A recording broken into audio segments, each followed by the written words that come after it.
Sa kabila ng malakas na agos ng tubig sa ilog na ito, Balunan nyo, ha? buong tapang itong tinatawid ng ilang residente at estudyante ng Barangay San Gregorio sa bayan ng Lambunaw sa Iloilo. May tulay naman sa tabi ng ilog, pero ang problema, hindi na dito dumaraan ang tubig. At ang masaklap, 10 taon na ang nakakaraan mula nang sinimulan nito. Pero hanggang ngayon, hindi pa rin ito tapos at hindi pa rin nagagamit ng mga residente.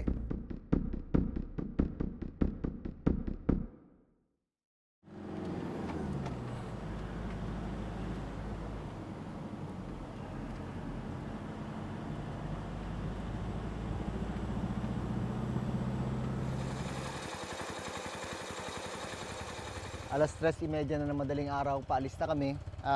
Mahirap kasi yung daan, lubak-lubak, hindi daw kaya ng 4-wheel. Kaya ito yung mga sasakyan namin, mga habal-habal.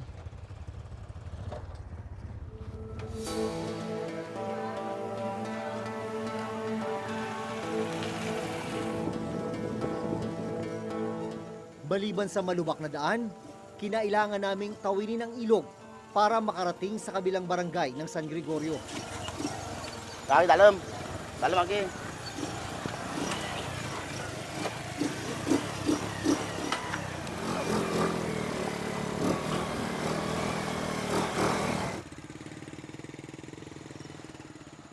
Ito yung dahilan kung bakit habal-habal lang ang nakakadaan dito. Ito, tubig sa ilog. Maswerte nga ngayon, hindi pa mataas pero pag tag-ulan, umaabot to ng lampas tao.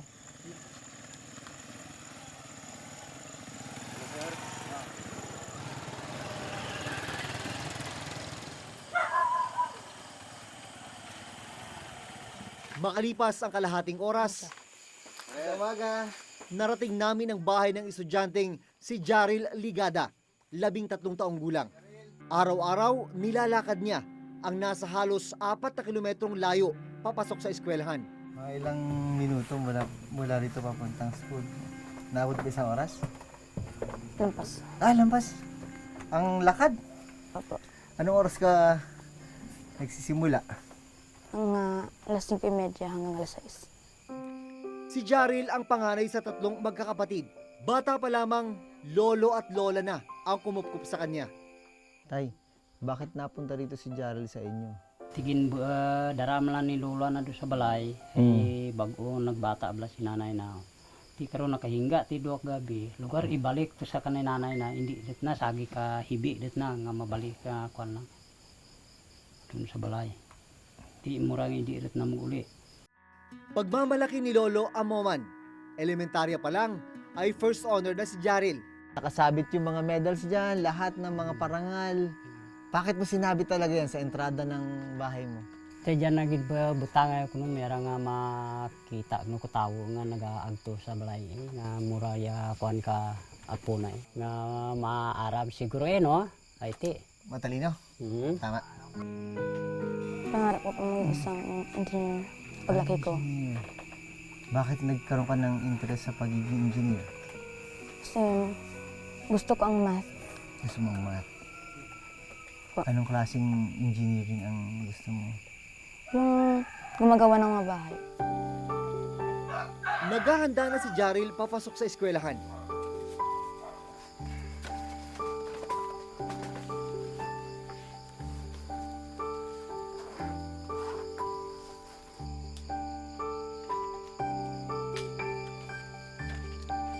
Delikado maglakad dito. Wala kang flashlight. Okay. Minsan pa naglalakad ka, hindi ka ba natitibo na susugat yung paa mo? Minsan naman po susugatan.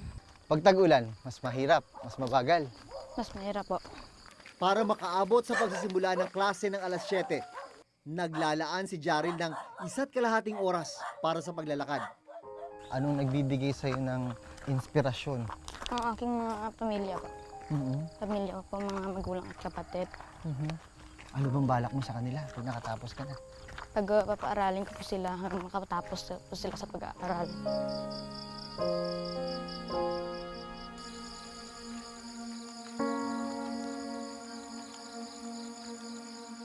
Nang sumikat ang araw, mas naging malinaw sa amin ang daang tinatahak ni Jaril. Maliban sa lubak na kalsada, isang nakatenggang tulay ang aming nadaanan. Tulay na nasa ibabaw ng isang tuyong lupa. Ano nangyari? Bakit? Wala na, oh. Parang hindi na siya ginagamit. Kasi nag-iba ang direksyon ng tubig. Nag-iba. So ibig sabihin dati dito ang ilog. Opo. Yan yung ilalim na yan. Opo. Hindi rin siya tapos pala. Ibig sabihin nung dati tinatawid nyo dito sa kawayan. Opo. Nagkakawayan kayo ng ganon. Opo.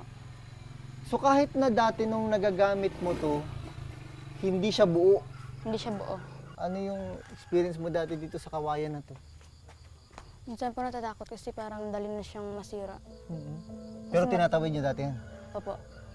Matagal na kasi nakalagay. Eh, natakot kami baka mabali Baka mabali. at mahulog kami. Ayon kay Jaril, noon daw ay may dumadaloy na ilog sa pwesto ng tulay. Mahigit 10 taon nang nakatenga ang tulay na ito. Hindi napapakinabangan ng mga residente. Pero may silbi pa rin naman. Yun nga lang, ginagawa na lang bilaran ng palay. Ayon sa kapitan ng Barangay San Gregorio, taong 2008 pa nang simula ng pagtatayo ng tulay. Pero patigil-tigil daw ang paggawa nito. Yung budget namin, sabi ng engineer, hindi kasya ng 2.2 yung patapos yung tulay. Kasi steel plate, ma'am. Sana kung natapos, malaking tulong sa amin dito sa San Gregorio. Noong panahon na ginagawa ang tulay na ito, sabi ng mga residente, mabagal daw talaga yung gawa, pautik-utik yung pagdating ng mga materyales, steel plating, steel railing, hindi agad nagamit ng mga residente. Kaya sila na yung gumawa ng paraan, partikular ng barangay, naglagay ng kawayan para matawiran ng mga tao.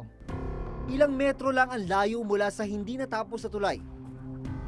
Makikita ang ilog na itinuro ni Jaril na lumihis ng daluyan. Ito ang kailangan nilang tawirin papasok ng paaralan.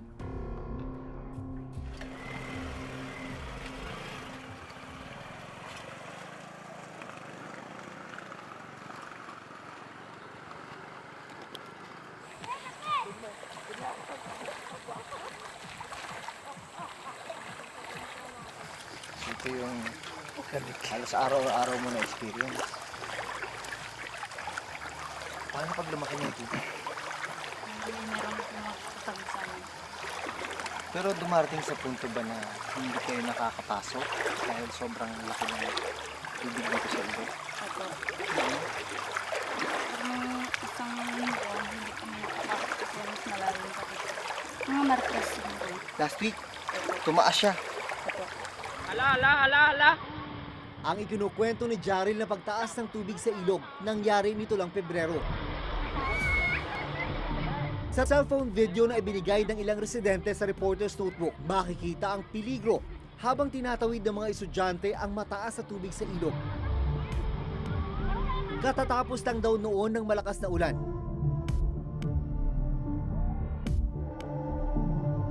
Ang mag-amang ito nagpadala na lang sa mataas na agos, makatawid lang sa kabilang bahagi ng ilog.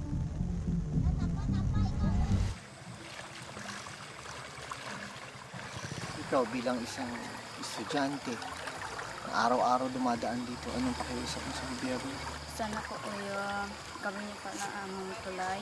Malaking tulong po ito sa amin. Hindi kami mahihirapan na tawid. Lalo na pang tag-ulan. Pang tuwing po ang tubig.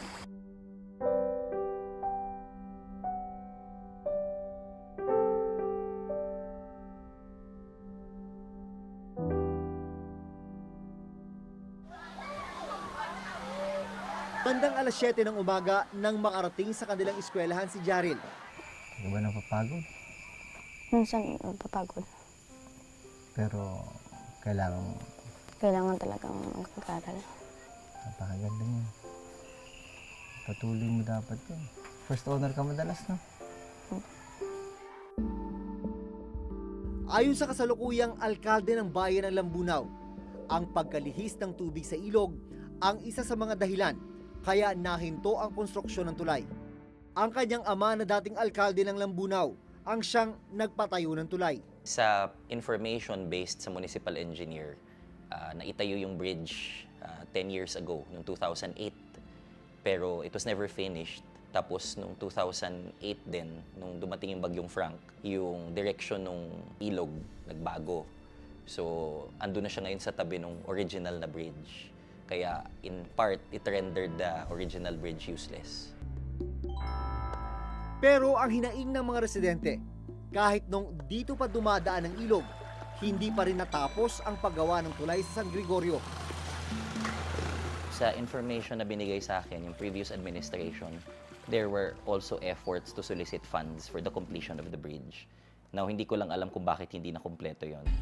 Sinubukan naming alamin sa lokal na pamahalaan ng Lambunaw ang impormasyon kung magkano ang ginastos para sa pagpapatayo ng nakatenggang tulay sa San Gregorio.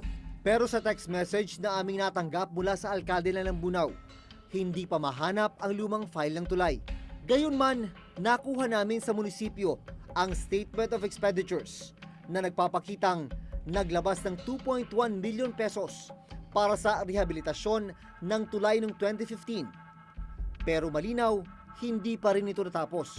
Sa information na binigay ng engineer, kasi this was so long ago, nagamit naman yung pondo, pero hindi lang talaga enough. So, it was possible na mali yung projection ng cost for the bridge.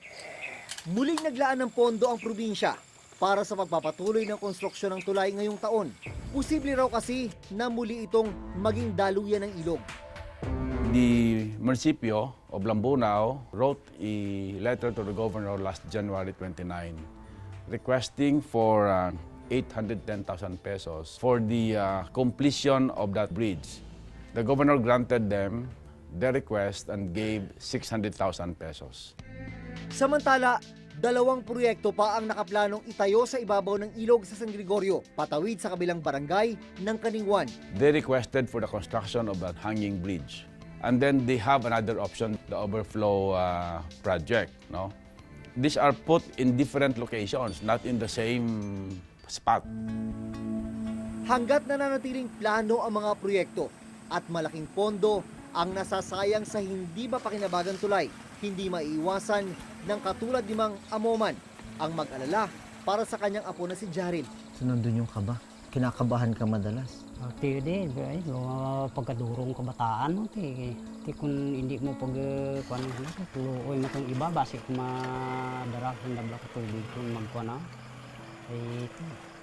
Mura ang ginakuan na mo, basta magbaha lang, ginaagtunan, gidatuya kabantayan.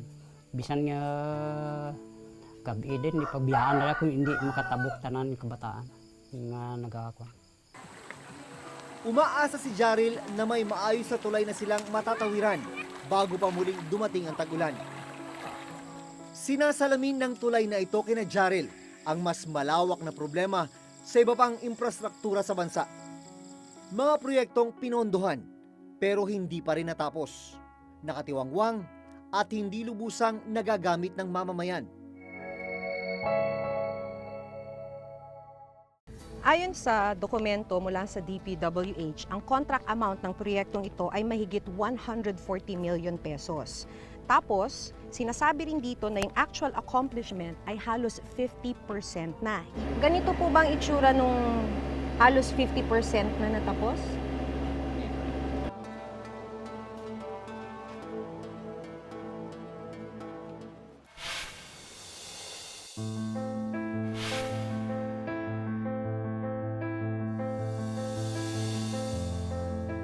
Bukod sa tulay sa San Gregorio, ilan pang malalaking tulay ang natagpuan ng reporter's notebook na nakatiwangwang o di kaya naman inabot na ng ilang taon ng paggawa kaya hindi na pakikinabangan ngayon ng mamamayan.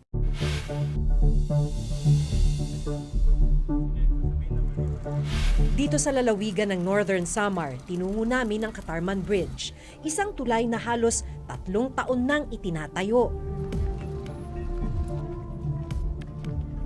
Ito ang Katarman Bridge sa Samar. Kung makikita nyo naman, sobrang makipot para sa isang 2-lane bridge. Kaya ang proyekto ay bridge widening, luluwagan.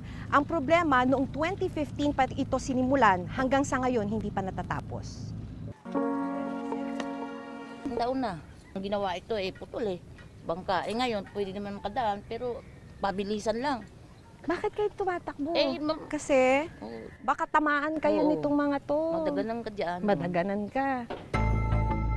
September 16, 2015 ang sinimula ng proyekto.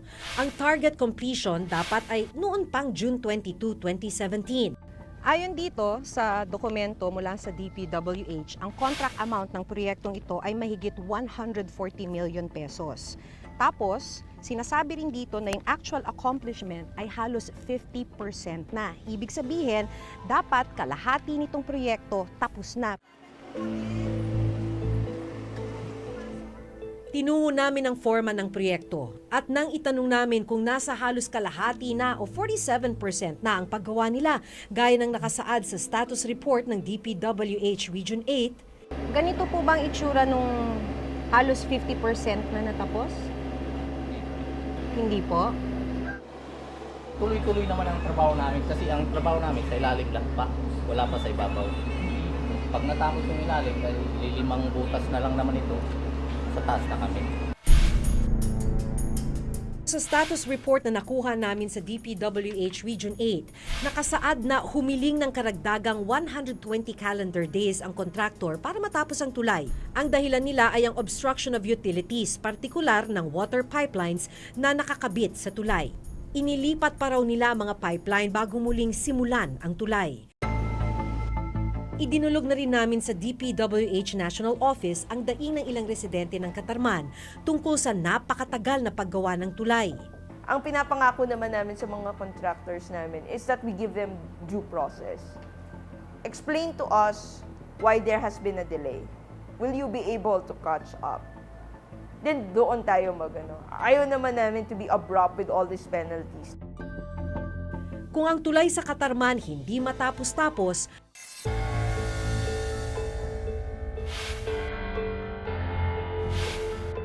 ang Mandulog Bridge naman sa Iligan, hindi na nga tapos, hinayaan pang nakatiwangwang. Una namin itong pinuntahan noong February 2017. Yun yung bahagi ng Mandulog Bridge na nawasak ng umagos yung napakalakas na tubig mula sa kabundukan ng kasagsagan ng Typhoon Sendo. Ito naman, yung kapalit at pinondohan, pero hanggang sa ngayon ay hindi pa rin nadaraanan. Kwento ng magbabarkadang sina Vanessa, John Andre, Kent at Kenneth, malaking tulong sana ang tulay para makatawid sa kabilang barangay kung saan naroon ang kanilang eskwelahan. Dito lang ang pwedeng daan kasi doon malayo pa. February 18, 2016 nang simula ng paggawa ng Mandulog Bridge. Ang target completion ay March 7, 2017. Pero nagkaroon ng indefinite suspension sa proyekto dahil sa problema ng Road Right-of-Way o RRO. Parang ayaw nila nung amount, so doon na nagkakuan. So mayroon silang lawyer, tapos yung lawyer din ng DPWH, yung sila na nag-uusap doon. Nasa 61.9 million pesos ang inilaang pondo para sa Mandulog Bridge. Nagmula ang pondo sa inilabas na calamity fund para sa bagyong Sendong. Itinayo kasi ito matapos masira ng bagyo ang dating tulay dito. Ang amount nito is 61 million. So nasa 30 million pa ang nagagamit na pondo namin. Kung tutuusin, nakasaad sa Revised Implementing Rules and Regulation ng Republic Act 9184 na wala dapat mangyaring bidding at awarding sa anumang infrastructure project hanggat hindi nagagawa ang detailed engineering investigation, survey and design at ang acquisition ng road right-of-way. Ang tanong, bakit hindi ito nasunod bago pa man simulan ang Mandulog at Katarman Bridge? Sa bawat project ng gobyerno, bago ka mag-umpisa ng isang proyekto, kailangan naayos mo na yung right-of-way na dadaanan ng project, yung tatamaan ng tulay o ng kalye, no, na may pag-aari ay mga private individuals, magkakaroon ng expropriation doon, no, right of eminent domain. Unahin muna na tanggalin lahat ng obstruction para pag ginawa mo yung project, tuloy-tuloy na. Meron tayong right-of-way acquisition component kasi, and we also accord them due process. We invoke the right of eminent domain. Sa DPWH, once we've acquired the right of way for that particular project, We implement even 24/7. Sa datos ng DPWH sa kondisyon ng mga tulay sa buong bansa noong 2016, mahigit 700 tulay ang nasa ilalim ng kategoryang poor. Nasa 263 naman ang bilang ng mga tulay na nasa bad condition. DPWH has transitioned all its information doon sa aming InfraTrack system. Ang InfraTrack system namin ngayon, it automates everything and geographically tagged na siya. And ginagamit na namin siya even for financial disbursement. So hindi ka na pwede ngayong maningil sa gobyerno nang hindi mo pinapakita yung physical accomplishment mo.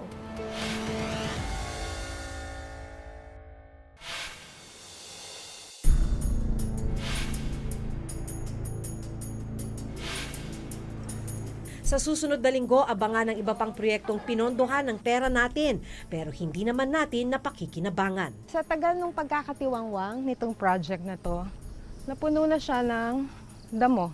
May talahib na.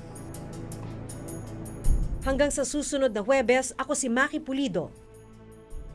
Ako si Jun Veneracion at ito ang nakatala sa aming Reporter's Notebook. Notebook.